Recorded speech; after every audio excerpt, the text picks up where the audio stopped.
আসসালামু আলাইকুম বন্ধুরা, আপনাদেরকে স্বাগতম। আজকে একটি আমি নতুন রেসিপি আপনাদের সাথে শেয়ার করব। ধুন্দুল দিয়ে ডিমের রেসিপি। তো এখানে আমি ধুন্দুলগুলো পরিষ্কার করে কেটে নিয়েছি। এখন আমি ডিমগুলো সিদ্ধ করে লবণ হলুদ দিয়ে ভেজে নেব।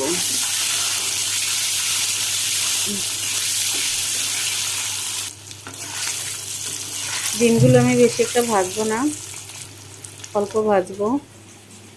এখন আমি কড়াইয়ের মধ্যে তেল দিয়ে দেব আর পেঁয়াজ দিয়ে দেব।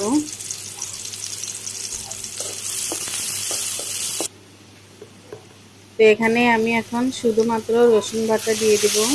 এখানে আমি তেমন একটা মশলা ব্যবহার করব না।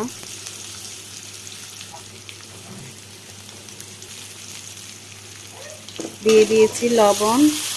এখন আমি ধুন্দুলগুলো ভেজে নেব,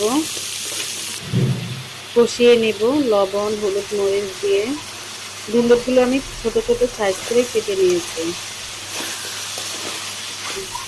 খুবই কম মশলা দিয়ে এই রেসিপিটা আমি তৈরি করব।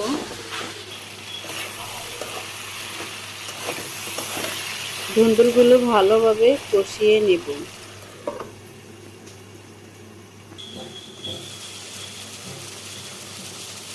আমার ধুন্দুলগুলো কষানো হয়ে গেছে। এখন আমি নাড়াচাড়া করে এখানে আমি খানিকটা পানি দিয়ে দেব ঝোলের জন্য।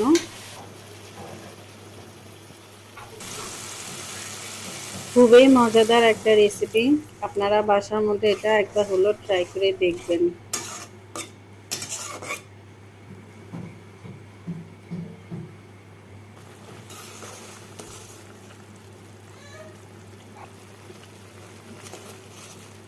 এখন আমি ধনিয়া পাতা দিয়ে দিয়েছি ফ্লেভারের জন্য।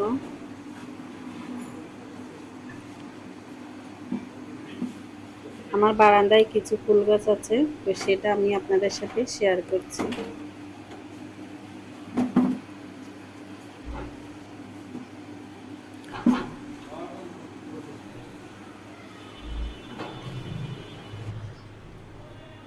আসো আসো।